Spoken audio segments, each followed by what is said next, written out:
எப்போவுமே இந்த ஏழரை சனி காலகட்டத்தில் பார்த்தீங்கன்னா கொஞ்சம் மனசு அப்படியே லோவாக எனர்ஜி ஃபீல் ஆகிற மாதிரி இருக்கும்.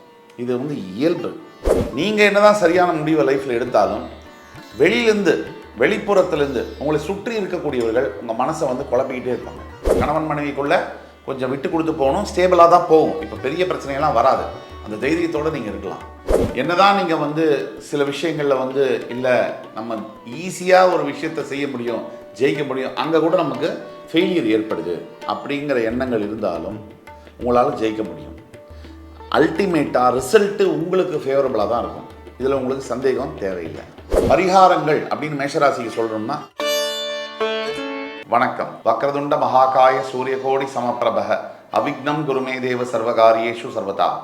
தென்னாட்டுடைய சிவனே போற்றி, என் நாட்டவர்க்கும் இறைவா போற்றி. அன்பர்களே, நண்பர்களே, இந்த புத்தம் புதிய காணொலியில் உங்கள் அத்துணை வேரையும் வரவேற்பதில் மிக்க மகிழ்ச்சி கொள்கிறேன். இன்றைய நிகழ்ச்சியில் மேஷராசியை பற்றி விரிவாக பார்ப்போம். மேஷராசிக்காரர்களுக்கு சரியான சாதாரணமான ஒரு நிகழ்வு இல்லை. இது மிகப்பெரிய ஒரு மாற்றத்தை கொடுக்கக்கூடிய ஒரு ஆண்டு. ஒரு உதாரணத்துக்கு இது ஒரு டிரான்சிஷன் பீரியட் அப்படின்னு கூட நம்ம சொல்ல முடியும். மிதுன ராசியில் இருக்கக்கூடிய குரு பகவான் கடகராசிக்கு பெயர்ந்து உச்சம் பெறுவார். உச்சம் பெறுறது எப்படின்னா, மேஷராசிக்கு 3ஆம் இடத்துல இருக்கக்கூடிய குரு பகவான் 4ஆம் இடத்திற்கு மாறப்போகிறார்.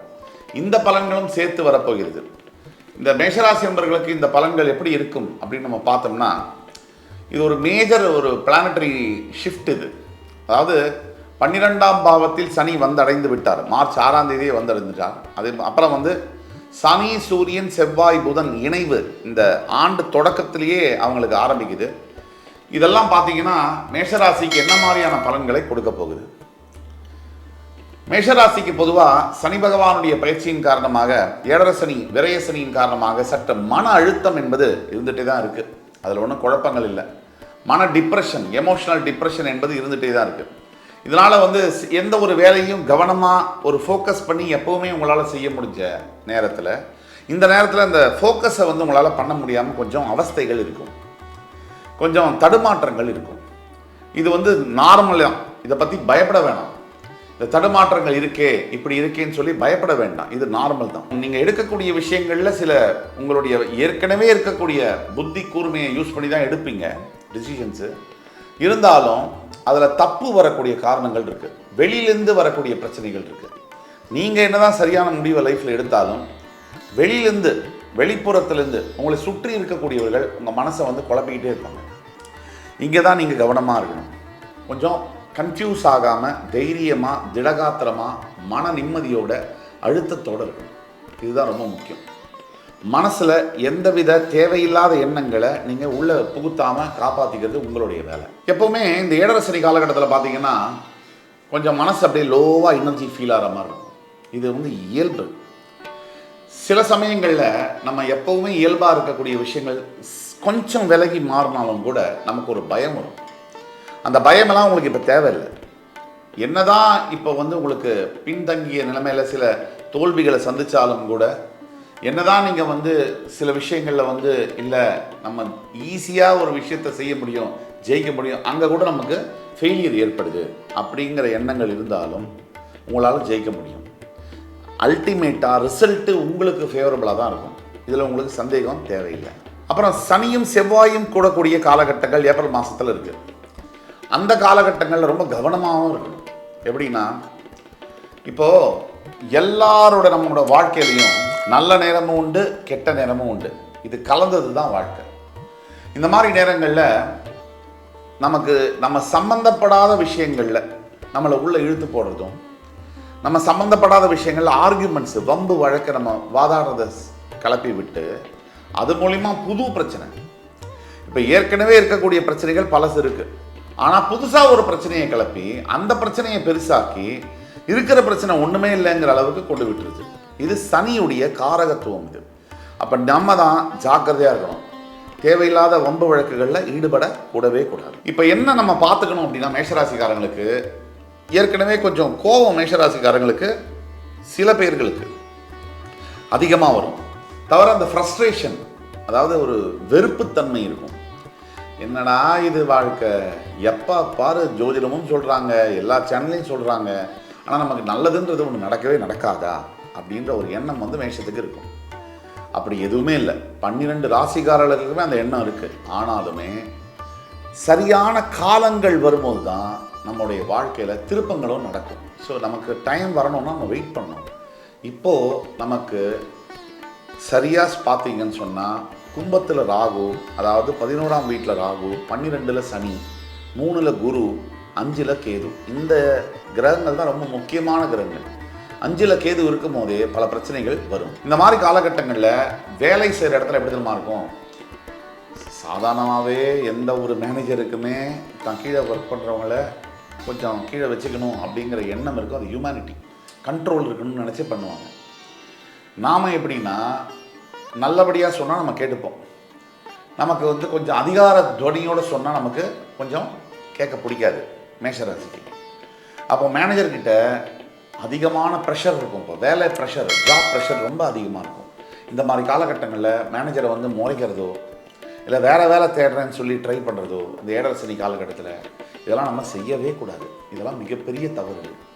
அப்படி செய்ய போனால் இருக்கிற வரைக்கும் பிரச்சனை, புதுசாக வந்த வேலையும் நிரந்தரம் இல்லை, ட்ராப் ஆகிடுவோம், மாட்டிக்கிற சூழ்நிலை வரும். கொஞ்சம் இல்லை, நிறையாவே பொறுமையோடு தான் இருக்கணும். பொறுமை தான் இந்த காலகட்டத்தை நம்மளை கடத்தி கூட்டு போகும். நல்ல விஷயங்கள் நிறைய இருக்குது, அதை பற்றியும் பேசுவோம் வாங்க. இப்போ ஒர்க் லோடு அதிகரிக்கும்னு சொன்னோம். அதே மாதிரி பெரிய பெரிய முடிவுகளை இப்போ எடுக்கவே கூடாது. வேலை மாற்றுறது, வீடு மாற்றுறது, அது பண்ணுறேன் இது பண்ணுறேன், இந்த முடிவுகளை தவிர்க்கணும். அதே மாதிரி இப்போதைக்கு ஜாபில் ஸ்டெபிலிட்டியாக இருக்கிறதுக்கான வேலையை மட்டும்தான் நம்ம பார்க்கணும். சரி, ஃபினான்ஷியல் சுச்சுவேஷன் எப்படி இருக்குன்னா இதுதான் நல்ல விஷயம். இப்போ ஃபினான்ஷியலாக எவ்வளோ பிரச்சனைகள் இருந்தாலும் கூட ஒரு விதமான ஸ்திரத்தன்மை இருக்கும். இது சுக்கிரனுடைய பலத்தினால உங்களுக்கு இது கிடைக்கும். அதே மாதிரி இன்னொரு நல்ல விஷயங்கள் என்னன்னா, ஃபேமிலி லைஃப்பில் சில பிரச்சனைகள் இருந்தாலும் கொஞ்சம் ஸ்டேபிளாக தான் போகும். கணவன் மனைவிக்குள்ளே கொஞ்சம் விட்டு கொடுத்து போகணும், ஸ்டேபிளாக தான் போகும். இப்போ பெரிய பிரச்சனைகள்லாம் வராது, அந்த தைரியத்தோடு நீங்கள் இருக்கலாம். அதே மாதிரி காதல் சம்பந்தப்பட்ட விஷயங்கள் மேஷராசி என்பவர்களுக்கு இந்த நேர காலகட்டங்களில் நல்லாவே தான் போகுது. ஏன்னா ஏழரை சனி காலகட்டத்திலாம் காதல் வந்து சனி பகவான் ஊக்குவிப்பார். அப்போ தான் பிரச்சனையை அதிகப்படுத்த முடியும். அதனால தான் இப்போ மேரேஜ் சம்மந்தப்பட்ட விஷயத்தில் கல்யாணத்தில் டிலே வந்து நடக்கும். இது நார்மல். இதை வந்து பெருசாக பிரச்சனையாக நடத்துக்க வேணாம். இது டிலே வந்து நார்மல். அவசரம் இப்போ வேணாம். ஏழரை சனி காலகட்டத்தில் கல்யாணம் பண்ணணுங்கிற அவசரம் வந்து தயவு செய்து அவாய்ட் பண்ணுங்க. படிக்கக்கூடிய மாணவ மாணவியர்கள், ஸ்டூடெண்ட்ஸ், மேஷராசி என்பவர்களுக்கு இது ஒரு டெஸ்டிங் பீரியட். இது மனசை டைவர்ட் பண்ணுறது, தேவையில்லாத நட்பு கொண்டு வருது, தேவையில்லாத பழக்கங்களை ஏற்படுத்துறது, இதெல்லாம் நடக்கக்கூடிய காலகட்டங்கள். இந்த காலகட்டங்களில் தான் நீங்கள் ரொம்ப ஃபோக்கஸ்டாக படிக்கணும். நல்லா கவனிச்சுக்கோங்க. இந்த நேரம், இந்த 10th 12th இந்த 11th இதெல்லாம் திருப்பி வராது. இப்போ படிப்பை விட்டுட்டிங்கன்னா அடுத்த 40 வருஷ வாழ்க்கைக்கு உங்களால் பதில் சொல்ல முடியாது. இப்போ மட்டும் நீங்கள் ஃபோக்கஸ் பண்ணி படித்தீங்கன்னா உங்களோட அடுத்த 40 வருஷ வாழ்க்கை ரொம்ப நல்லாயிருக்கும். இந்த பெண்கள், குறிப்பாக மேஷராசியில் இருக்கக்கூடிய பெண்களுக்கான பலன்கள். ஹவுஸ் ஒய்ஃபு, வேலை செய்யக்கூடிய பெண்களுக்கு வேலை பலு அதிகமாக இருக்கும், ஸ்ட்ரெஸ் அதிகமாக இருக்கும், இதெல்லாம் இருக்கும். நாம தான் வந்து கண்டினியூஸாக வந்து கேர்ஃபுல்லாக ஹெல்த்தை பார்த்துக்கணும். அதே மாதிரி வந்து வேலை மாற்றங்கள், இடமாற்றங்கள் அதிகமாக இருக்கும், இதெல்லாம் இருக்கும். பெரிய முடிவுகளை எதையுமே எடுக்காதீங்க. இப்போ பெரிய முடிவுகளை எதையுமே எடுக்காதீங்க. பெண்கள் வந்து பொறுமையாக இருந்து அப்சர்வ் பண்ணுங்கள். இப்போ உங்களை சுற்றி என்ன நடக்குது இதை மட்டும் நல்லா கவனிங்க. ஒரு முடிவெடுக்கக்கூடிய காலம் வரும், அப்போ சொல்கிறோம், அப்போ நீங்கள் முடிவெடுங்க. அதே மாதிரி உங்களோட 12ஆம் வீட்டில் பல கிரகங்கள் இருக்கிறதுனால வந்து தூக்கத்துலேயும் ஹெல்த்லேயும் சில பிரச்சனைகள் வரும். தூக்கம் கெடலாம். நீங்கள் பர்டிகுலராக அந்த சவுண்டு தெரப்பின்னு சொல்கிறோம், அந்த மாதிரியான மியூசிக்கை போட்டு தூங்குறது நல்லது. இப்போ நான் சொல்லக்கூடிய பலன்கள் 60% பொருந்தும். உங்களோட பிறப்பு ஜாதகத்தில் இருக்கக்கூடிய நிலைமையை நம்ம பார்க்கணும். அதுக்கு உங்களுக்கு ஆயிரக்கணக்கான கேள்விகள் மனசில் இருக்கலாம். அந்த கேள்விகளுக்கு, எல்லா கேள்விகளுக்கான பதில் வந்து தர முடியும் என்னால்.